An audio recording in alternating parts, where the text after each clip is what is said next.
Hit record. Okay. So the lab that I'm going to be working on today is the Bookliker lab. So I've done a couple of these labs already, and really I'm just trying to get into the flow of programming out loud. It's kind of one of the concepts that they talk about at Flatiron and just in general in programming, that the more public you are about your programming, the more likely you are to kind of catch some of your hiccups, your own hiccups, via people watching you and just people commenting on how you're programming.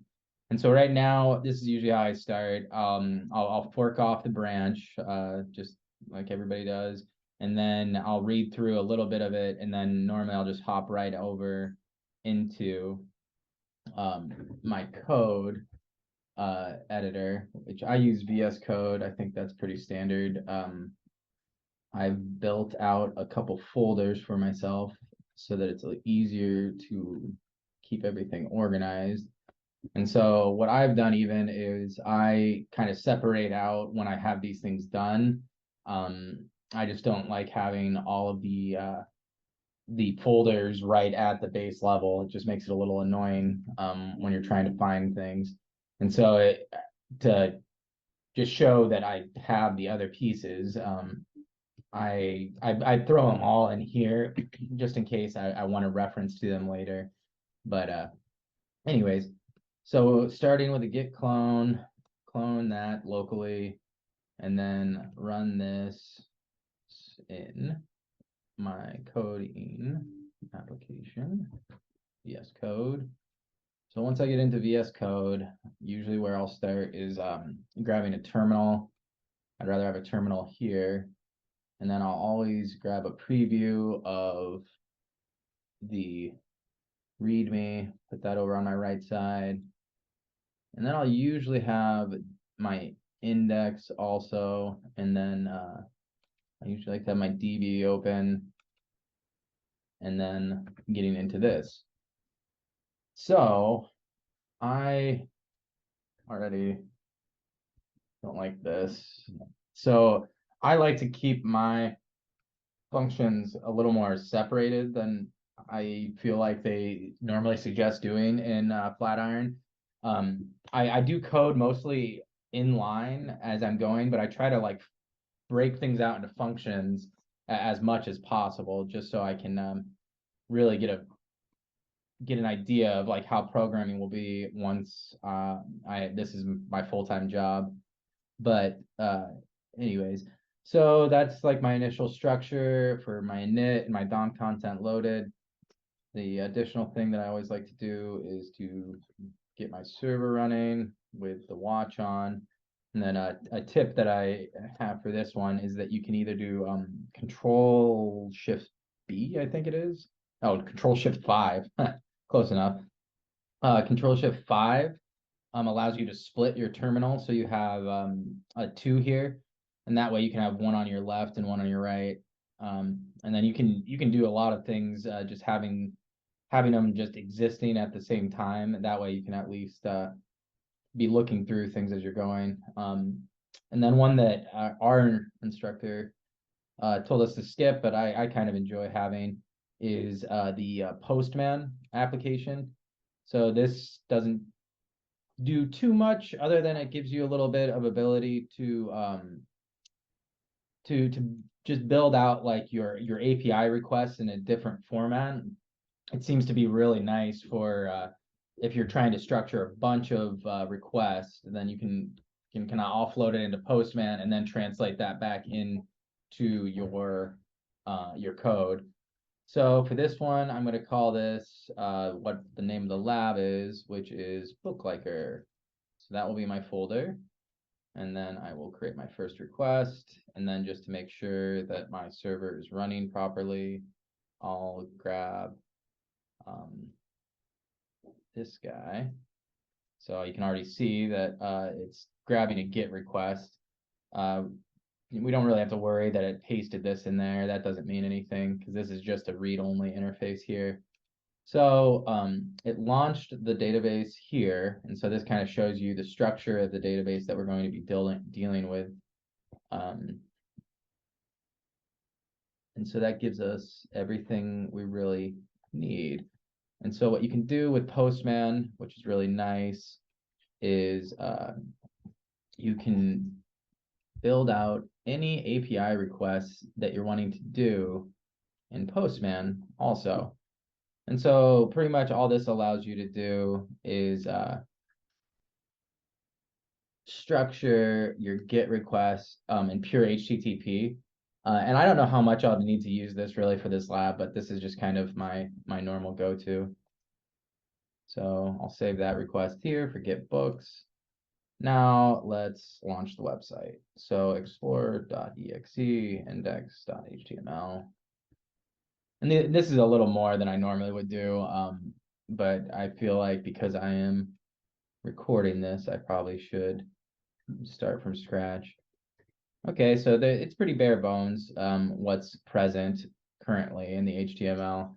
I don't know if we'll be doing any HTML direct edits, but if we are, then we'll get to that. Oh, well, the example GIF does not load on this, so let's see if it loads on this.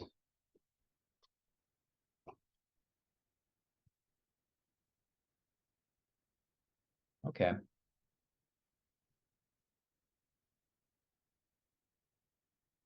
Okay, so that makes sense. So we're just going to be clicking through, we're going to be displaying each of the books, and then we are going to be doing all of these things. So what I'll do often is I will literally just grab all of our goals and just post those in. Now, I don't know, there might be a way to. So what I was trying to see is if there was a way to open up this wider without like having to do it forever that way, but this is fine. I'll just minimize this side over here. So what I'll do is do a control slash to comment out all of this. And then what I like to do is I like to immediately start like using, and this might sound kind of goofy, but I like to use emojis actually to make it really obvious like what I need to do in my code. And so before I even like start going through it, I'll actually spend a pretty good chunk of time going through and like analyzing the instructions to try and make sure that I have a decent idea of how I'm going to build this. So I kind of delete out a lot of the non like action words from the instructions and just try to make sure that I understand what it wants to do. So page loads, that's going to be our DOM content loaded. Get a list of books. I don't need the address anymore here. Get list books. Display titles by creating by create li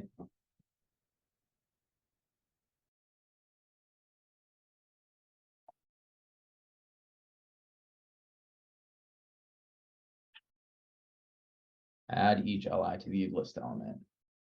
Hey, well, somebody popped in for like a hot second. I got to recognize people as soon as they get in here. I feel like that's like one of the hardest parts is catching people before they leave.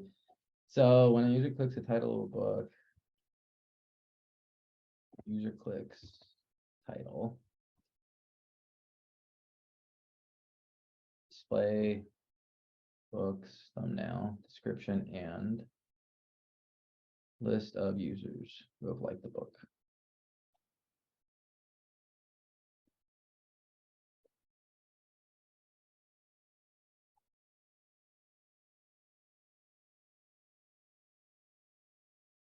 Div dash. Okay.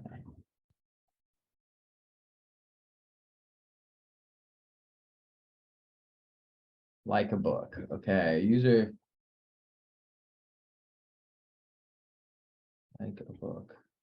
I click on button. display long details.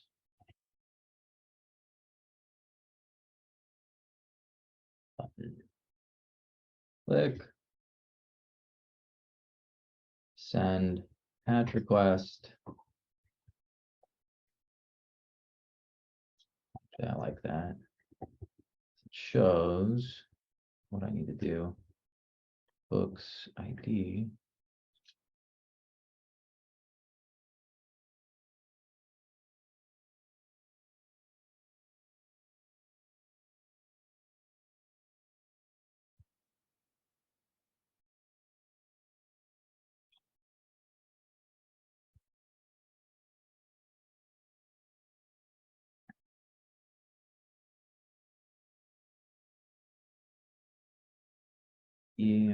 One ID one username for us, and that previous area was two. You should send us body of your patch request users. Okay, that's good to have in there. And then for these challenge goals, unlike a book. Gotcha. So for these challenge goals, I'll flag those up with mountain, and then the rest of this is the same. Okay, let's start programming. So first things first, we're going to list the books. So we're going to fetch from HTTP localhost 3000/books. Then response JSON data comes in. And we're then going to console log that data and see if we can get one thing right. So I always like to make sure that I'm taking very small increments whenever I am doing my programming, because I feel like I make a lot of mistakes. Everybody does. And so even already I am getting caught up here. So .then is saying that it's expecting an argument expression. So fetch should be enough, but like what I'm doing wrong here is that this is not a string. And so in programming, you have to be very specific about how you are calling things. And so now I don't need this open anymore because I have my postman. So now I should be getting an array. Okay. So let's push this over here. I think I have a lot out of the preview already, so I don't need that open anymore. And so what I'm going to do here is have my page open on one side and my programmer open on the other. I'm actually going to, I shouldn't zoom out because I am recording this. So console log data is good. So what we're going to do here, and tab 9 is being very helpful, but at the same time, I don't think that this is exactly the most efficient way to do it. But we got to start somewhere. So page loads, get list of books, display titles, adding LI to the UL list element. So page loads, get list of books, that's done. Displaying titles, create an LI for each book. So the first thing I'm going to do is extract out of the data object the 0 element, and I'm going to start creating slots for each of these. But I'm already seeing that I should use for each because it's an array. So I'm already going to just build out a little bit of a for each, and then I'm going to say data. This isn't actually data. So what I like to do is immediately start using like good, strong words to be clear about like what each of these pieces of data represent. And so this array is actually not data, it's books, right? Like we know what we're expecting to come back from the books API. And so now I'm going to do something to each of these books. And again, thank you, tab 9. This is close to what I want, but I think I would rather program it. Oh, there we go. So I lost my video. My USB has been giving me a heck of a time lately. So give me just 1 second here.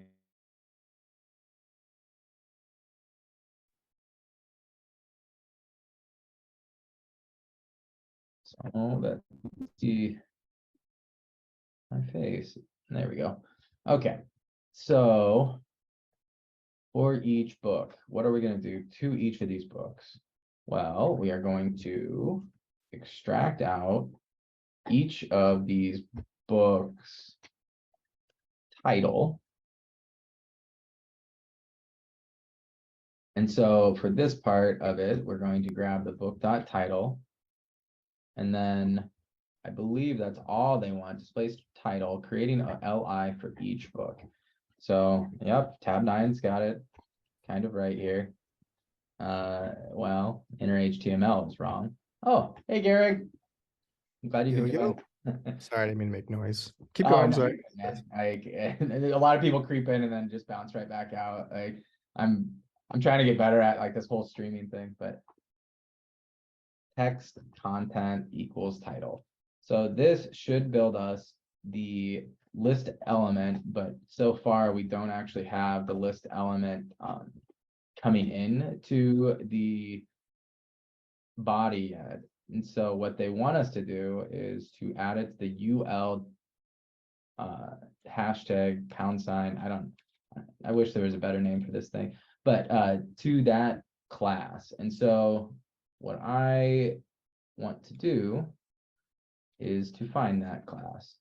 So this might not be where I end up placing this identifier in the long run, but for right now, this is perfect. Dot query. So I've been trying to like make sure I'm like using all the available ones. And so sometimes I like to use get element by ID just to make sure that I'm not forgetting that some of these other things are available.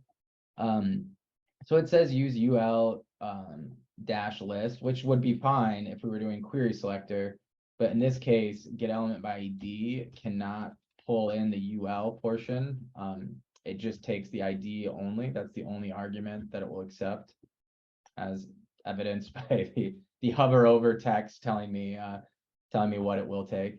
And so there's only one list object on this page, and so this is fine. And get element by ID usually is safe anyways, because that allows us to know that ID is only going to be called once, or it's a suggestion that it should only be called once. I don't know what would happen if you had too many IDs, but probably nothing terribly bad, but it would make it difficult to build your JavaScript. All right, so now we have the LI created, and again, tab 9 is faster than I am. And so ul.append child will bring that list element in for each element in the book. So if we refresh here, we're broken. Uncut and promise.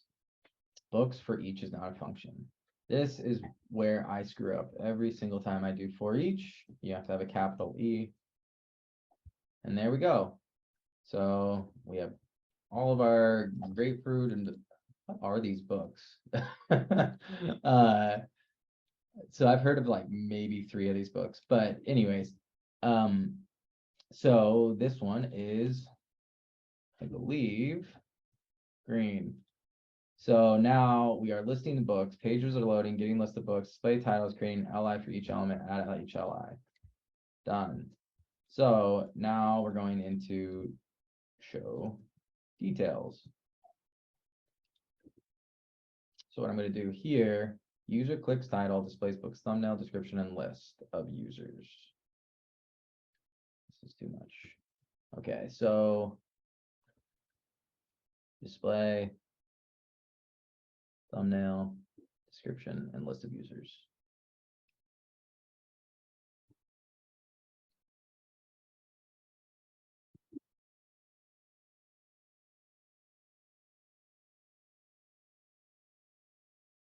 because I know I'm going to forget that. Well, whatever. So now we're just going to do the additional piece of adding an event listener to each of these items. And so what I normally do as soon as I like see my first anonymous function growing is I split it out.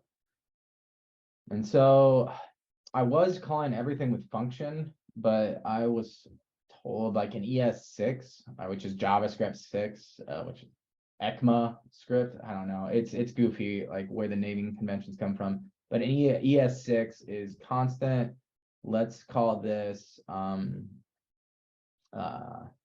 get initial book list equals. We're not passing in anything to this argument. Wait, no, we are. We are passing book into this argument. And so then what you can do is as soon as like an anonymous function gets a little too hefty, you can just break it out and then replace this part with a single line. And so I always like doing that. Oh, I can't remember here. Oh no, I still need to call this properly. So what this is doing, and this shouldn't change the behavior at all. Good. Is that instead of like really getting the code very, I don't know how to describe it, tabbed out, here, I like to make sure that it's just not that tabbed out, like about 1 tab, 2 tabs. Anytime it gets over like 2 or 3 tabs, this blank space starts confusing me more than helping me. And I start losing track of parentheses and curly brackets, and I get frustrated. So we're going to spread that out. And this seems like one of those that I can do that with. Sorry, I like to keep my code way too organized. Okay, so show details. So what we're going to do here is actually going to initiate here.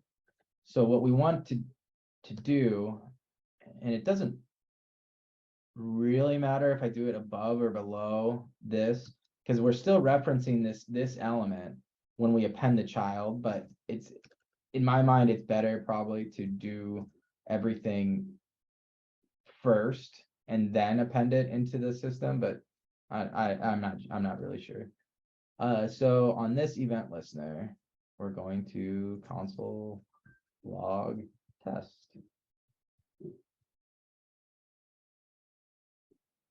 And I'm already breaking something. What did I break? Oh, here we go. So we need another parentheses there. So now clicking on each of these. Oh, that's annoying. So what I'm going to change is the default mouse behavior CSS. So sometimes I don't like when it displays in certain ways. And so like right now, if you look at this, I should check the CSS first. There is no CSS. Oh, yeah, there is. Yeah, so this part I just think is a little bit annoying, that it doesn't have a mouse behavior that it should. And so if you want it to be what it should be, which is pointer. Oh my gosh, that threw me off so hard. I hovered over this progress element and I was like, what's happening to my computer? Why is it locked up? Not realizing that they're demonstrating what each of these mouse elements hover over does whenever you hover over it. So, okay, so pointer. So how do we do pointer? Cursor pointer. So this is for list element items. And so each of these, if we look at it, is an li. So if we just say li, cursor pointer, no, wait, cursor Pointer. Yep. So cursor pointer. And so now if we refresh this page, yep. So now when we hover over each of these, like we'll at least get like the hand icon with the link action. And so at least you know that like this text is not normal text. Okay. So that's all I want to do in the CSS for now. So we can move up here, comment out this books. And so what we're going to do next is actually finish our event listener. So when our event listener triggers, we're only passing in the book. So we have the book available to us. And so what we want to do first is build out the same piece up here that we had, but for the entirety of the object. And so what I'll usually do is pull this up and then also try and see what show details they want us to do. Okay, so what we're trying to do is do const thumbnail equals to the, well, let's just create our elements first. Create element image.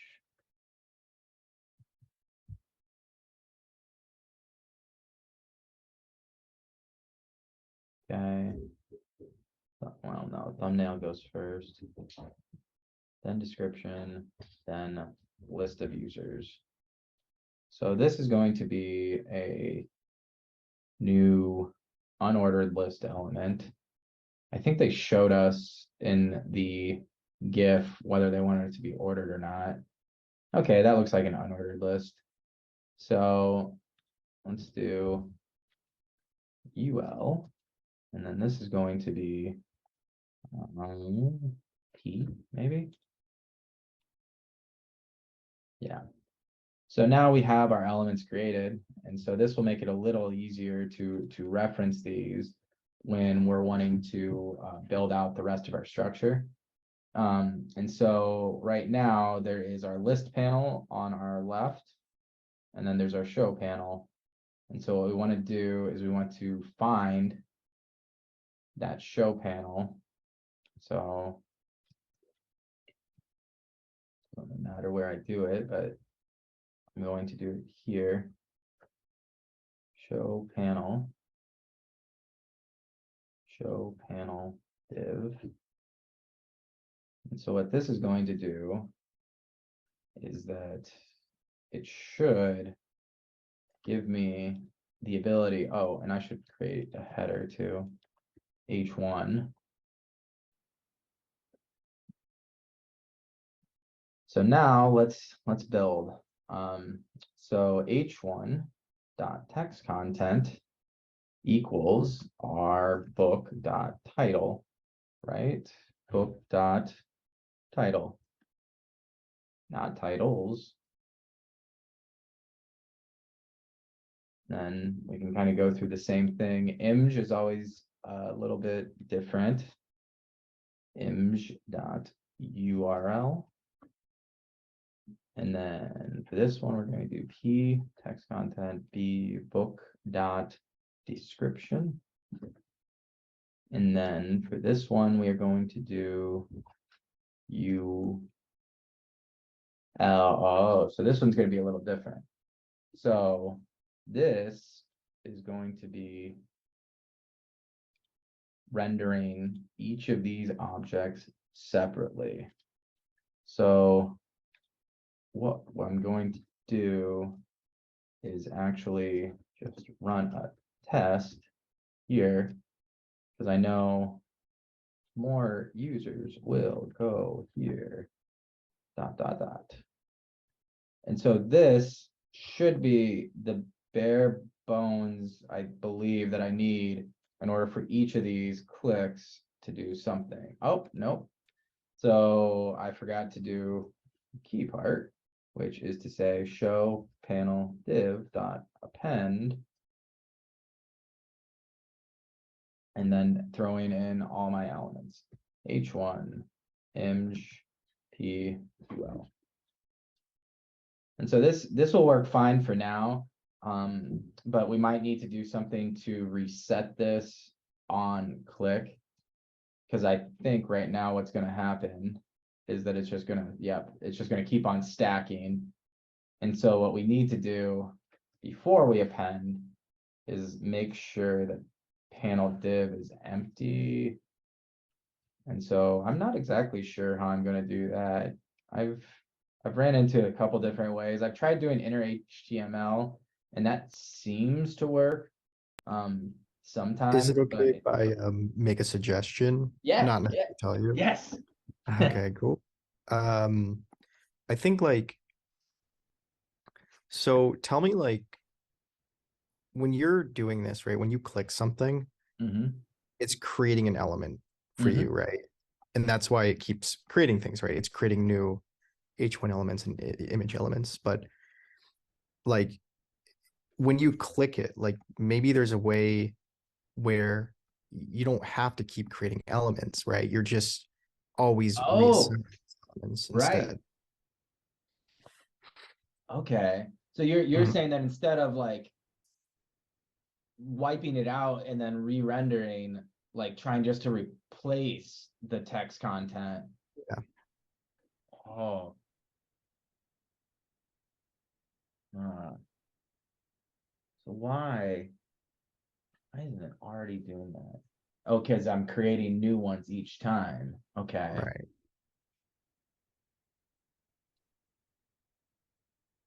So if I just pull this outside. Oh, and Kenneth, I don't know if you know this or not, but Garrick's actually the technical coach for our cohort.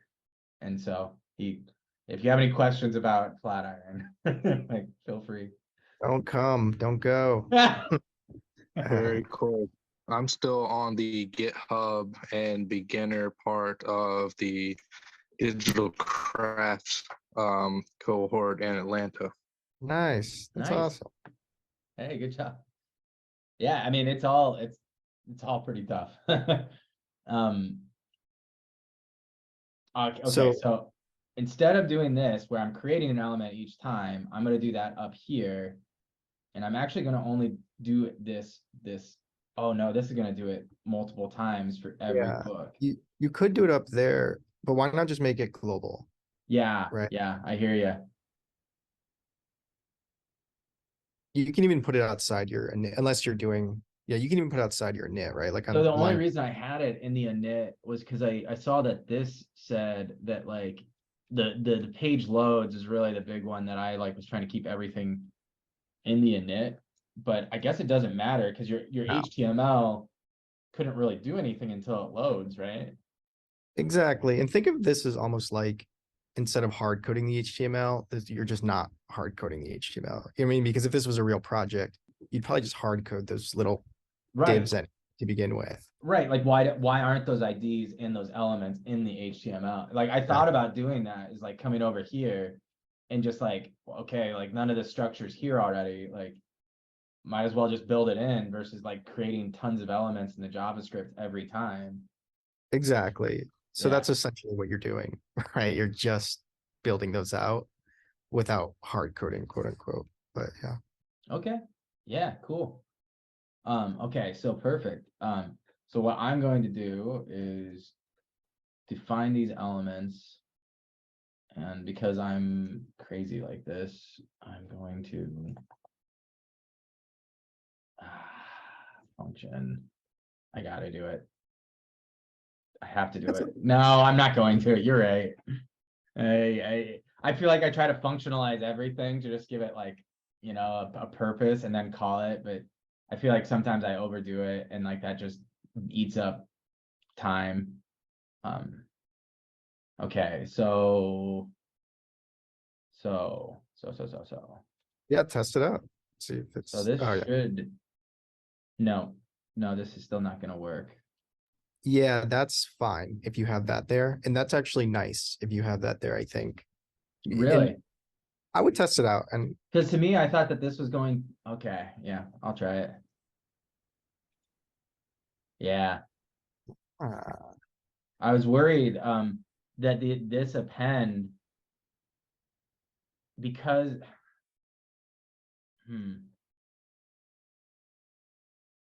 let me try this out here. Show panel append H1, but I need to get this outside too now.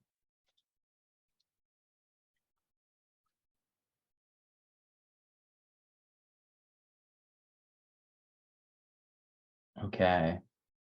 So I think this,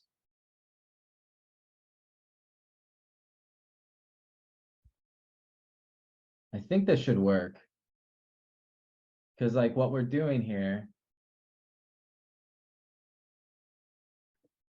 this should be up here.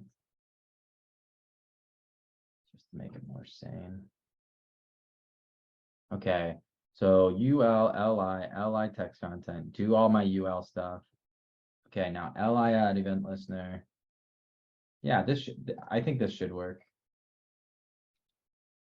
Oh, I think I see what I'm doing. I'm using the get element by ID, but I think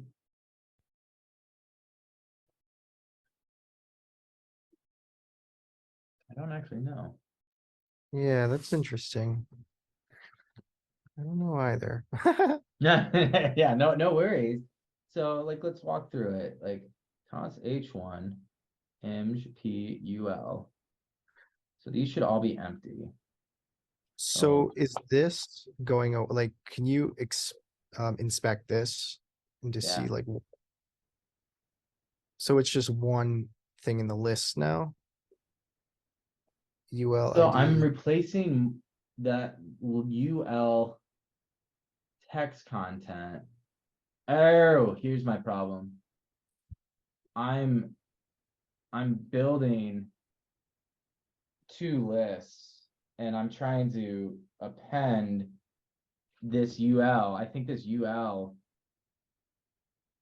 yeah, because this is in a different scope, gets overwritten by, Oh, interesting. So you yeah, think you just gotta change the variable name perhaps, or? yeah, yeah. So if oh, let me think about this for a second. Yeah, change the variable name of this. Just change it to like test or I think whatever. that should work. Yeah, Well, no, this, sorry, I did the wrong one. This is where I need to do the test. I see.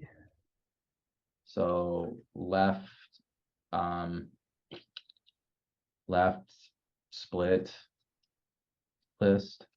Wait, no, nav list. There we go. Yeah, there we go. Perfect. Okay. Okay. So like clicking on it brings up all that, but we are missing the more users going there. So how do we build that out? First things first, we do a for each. And so what we're going to do is go through each, we're going to build an array. So const users equals book.users.for each user. Go here. Oh, look at that. Thanks, tab 9. Main. Yeah, this is pretty much, this is exactly what I want. Yeah, that's yeah. I was like reading through it and I was like, yep. So that's junk now. And so now UL should already be appended, but what I'm not doing is wiping out my children, which you gave me a way to do that. I can't remember what it was. If Starts with a while loop. Oh yeah, while. Yeah, it has to be a while loop, right? If UL dot has children. It's called first children, but Okay, has or has first child rather. first child. Probably needs to run the function. I think.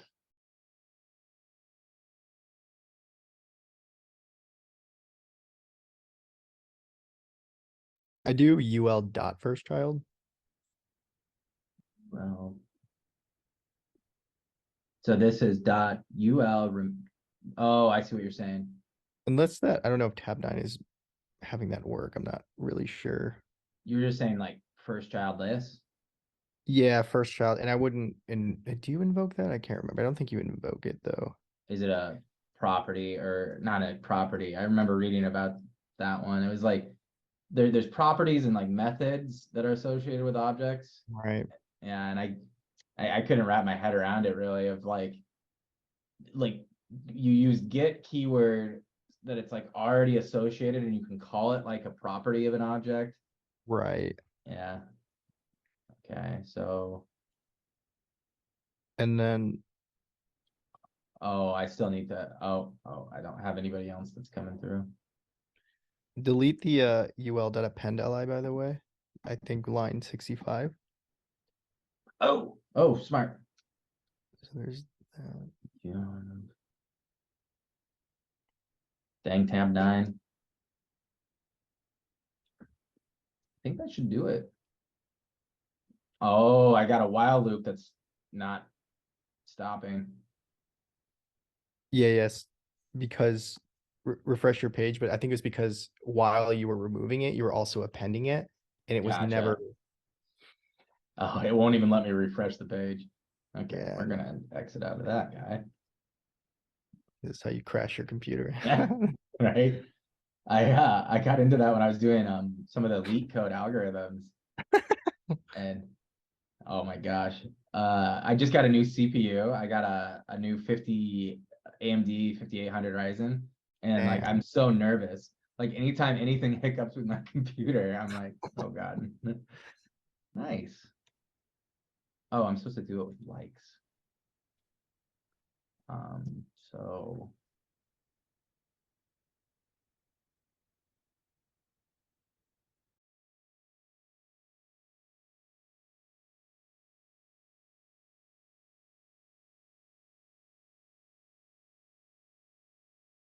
user dot, I know.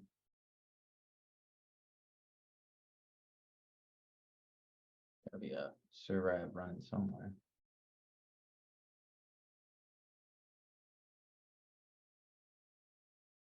Oh, it's just an up or down. Oh, never mind.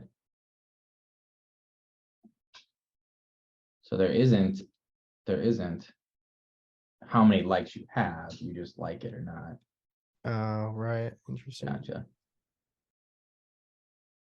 Well, I already have it here, so might as well. So if you like it, is it like adding a name or something? That's weird. I'm confused by the GIF. I've never done this one. Oh, I gotcha. So like you click it. Oh, and because I'm not passing in user. I'm passing in book. Oh no, I'm not. Oh, I don't have. Yeah, that should still work. Likes grapefruit. Likes the collected schizophrenias. Okay. All right, so this one's now golden. Okay. So now how much time do I have left? 10 minutes. Okay, like a book. Display like button along book details. Button click, send patch, add a new user list if not on the list already. Okay, I've done this one before. So this is going to be kind of the same idea.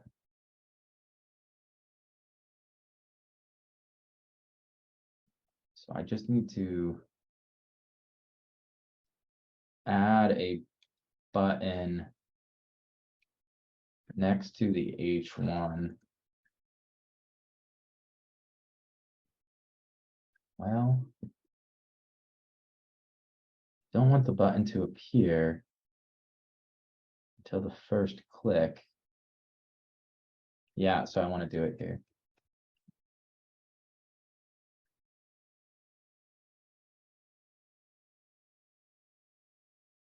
Have 9, you're a beast.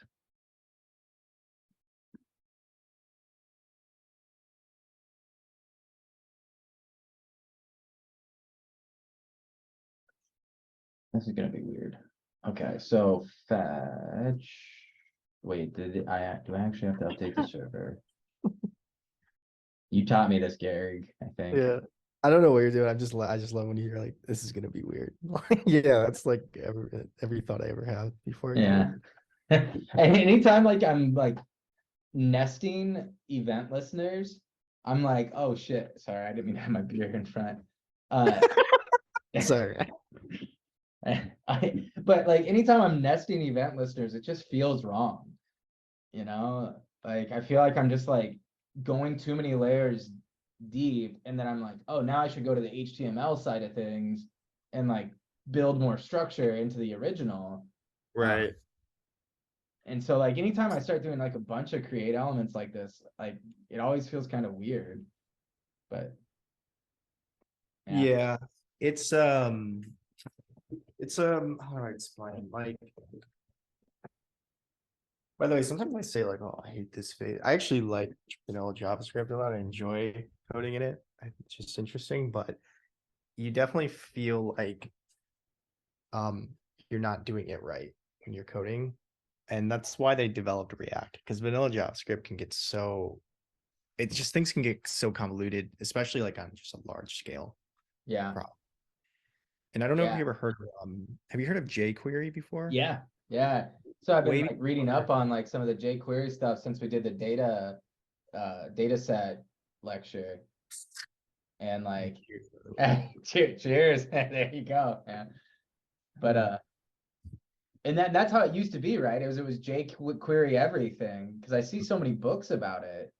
Yeah. That are And some companies still use it, especially if they have an older stack. But jQuery was made just to make JavaScript easier. Mhm. And then ES6 came along that kind of replaced jQuery a little bit, like this new update in JavaScript. Gotcha. But yeah, like button.continue. Let's see, varied inbox. Yeah, like whenever you see those dollar signs, it's all jQuery stuff. But like Gotcha. just like being able to select an element before ES6 and all this stuff took a long piece of code. jQuery made that shorter. And then ES6 came along and it's like, nah, We're shorten done. Add event listeners. Yeah. All right. But now we're at this point where like it's like the battle of the frameworks. Like you have React, you have Vue, you have Angular. They're kind of leading that charge Sure. of managing these large things. But like a good recommendation though, like when you're making portfolios, like a portfolio for yourself. I still have to keep working. I always start in portfolios and I quit. But it's good actually to have a portfolio that's just purely in vanilla JavaScript. Oh, really? Yeah, like because it shows off like your core JavaScript skills. Like I can create this badass app just using these very vanilla things. And it just shows like you have good fundamentals there. And also Gotcha. like React is super bloated and you don't necessarily need it to create a portfolio. That being said, though, it's good to have a portfolio in React as well, because you can show, hey, I can code in React too. But regardless, though. Yeah, to be honest, like I was thinking that I would just kind of restructure the naming scheme here, or maybe just keep it as is, and then just like expose this like on my public GitHub at some point. But I don't know if like that's allowed, like as far as like I don't want to like be stealing code or like stealing from No, Flatiron, I guess, but because Flatiron, like all these labs can be found by anybody in the public regardless, though. Like make it public. That being said, like you can't claim it's your code and you can't sell it. Like let's say you were trying to like tutor people and use this to sell to people or whatever, like Flatiron might get Gotcha. upset because you're using it to gain financial gain and stuff. But That makes sense. but to do like what you're doing now, you're just coding along with it. You're not like charging people money. Like that's, you know, they're not coming after you for that.